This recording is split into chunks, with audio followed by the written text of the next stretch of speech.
7वें सदी के अरब के रेगिस्तान में जन्म लेने वाली इस्लाम की दास्तान महज एक नए मजहब के ज़ुहूर की कहानी नहीं, बल्कि ये इंसानी माशरे में गहरे अखलाकी, समाजी और फिक्री तगीर की तारीख है।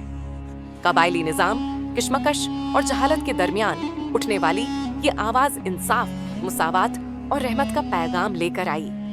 रेत से उभरती ये रोशनी आगे चलकर एक अजीम तहजीब में ढल गई, जिसने सदियों तक दुनिया को समत अता की। 7वीं सदी का अरब जजीरा नुमा एक वसी, सख्त और तपती हुई जमीन थी। चारों तरफ रेत के समंदर, दूर दूर तक पानी की कमी और इन्हीं के बीच छोटे छोटे कबीले बिखरे हुए थे। यही उस वक्त का अरब था। यहाँ कोई मरकजी हुकूमत नहीं थी। हर कबीला अपने कवानीन, अपनी रिवायात और अपनी इज्जत के मुताबिक जिंदगी गुजार रहा था। मुआशरा कबायली था। कबीले की वफादारी सबसे ऊपर थी। इंतकाम की रिवायात, बाहमी झगड़े और सालों तक जारी रहने वाले तनाज़ात आम बातें थीं। इक़्तिसादी एतबार से मक्का जैसे शहर बड़े तिजारती मराकिज़ थे, जहाँ से काफ़िले शाम, यमन और फारस तक जाते थे। मक्का में वाक़े खाना काबा न सिर्फ तिजारत बल्कि मजहबी सरगर्मियों का मरकज़ भी था। वहाँ मुतअद्दिद देवी देवताओं के बुत रखे गए थे, जिन्हें मुख्तलिफ कबाइल पूजते थे। अगरचे अरबी मुआशरे में कुछ मुस्बत पहलू भी थे, मेहमान नवाजी, बहादरी, वादे की पासदारी, लेकिन कई मुआशरती बुराइयां भी गहरी जड़ें जमा चुकी थी। शराब नोशी, जुआ, औरतों के हुकूक की कमी, यहाँ तक कि बेटियों को जिंदा दफन करने जैसी रिवाजें मौजूद थीं। ऐसे माहौल में इंसानियत एक नए रास्ते की तलाश में थी, हालांकि लोग खुद इसे पूरी तरह महसूस नहीं कर पा रहे थे। इसी मुआशरे में मक्का शहर में एक शख्स था जो बाकी लोगों से मुनफरिद था। उसका नाम मोहम्मद था। वो अपनी सच्चाई, दयानतदारी और काबिल एतमाद शख्सियत के लिए जाने जाते थे। लोग उन्हें अल-अमीन यानी भरोसेमंद के नाम से पुकारते थे। मोहम्मद सल्लल्लाहु अलैहि वसल्लम को मुआशरे की बुराइयां परेशान करती थीं। वो अक्सर मक्का की चहल पहल से दूर करीबी हिरा पहाड़ की गार में तन्हाई में गौर व फिक्र के लिए चले जाते थे। वहाँ वो जिंदगी, मुआशरा और कायनात के मफहूम पर सोचते। यही वो वक्त था जब अरब की रेत में एक ऐसा बीज बोने वाला था जो आने वाले वक्त में पूरी दुनिया को मुतासिर करने वाला था।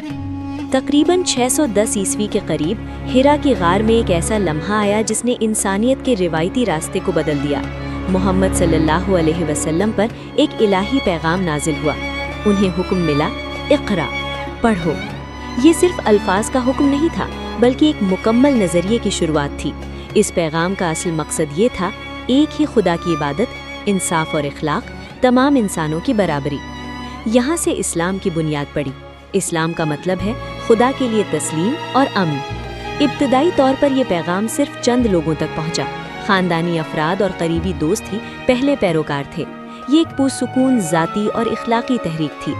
जैसे जैसे इस्लाम का पैगाम फैलने लगा, मक्के के ताकतवर कबाइल फिक्रमंद होने लगे। एक खुदा के तसव्वुर ने उनके मुआशरती और इक्तिसादी ढांचे के लिए खतरा पैदा कर दिया था। बुत पूजा से जुड़ा कारोबार और कबाइली बर्तरी का तसव्वुर नए पैगाम से टकरा रहा था। यूं मुखालिफत शुरू हुई। मुसलमानों को सामाजी बायकाट, तहकीर और कई बार जिस्मानी अजियतें बर्दाश्त करनी पड़ी। लेकिन इसके बावजूद ये नया ईमान कमज़ोर न हुआ। इस दौर में इस्लाम ने सब्र, बर्दाश्त और इखलाकी मजबूती की मिसाल कायम की। पैगाम वाज़े था, जुल्म का जवाब जुल्म से नहीं बल्कि इखलाक और इंसाफ से दिया जाए।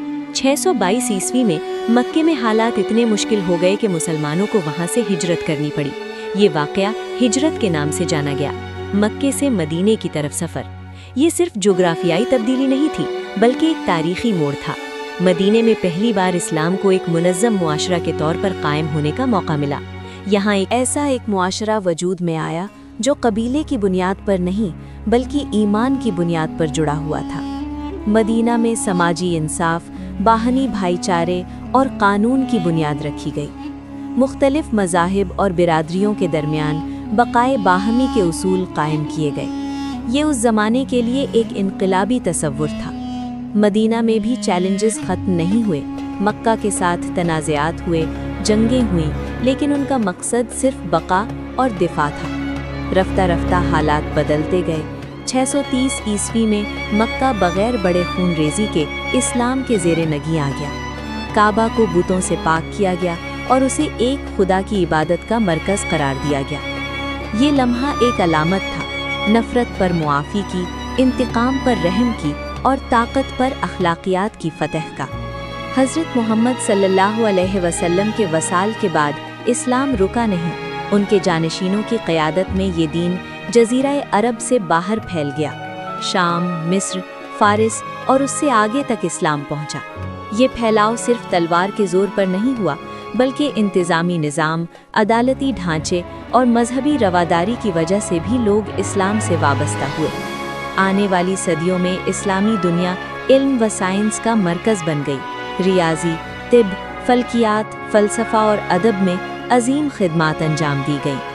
بغداد، دمشق اور قرطبہ جیسے شہر علم کے چراغ بن گئے۔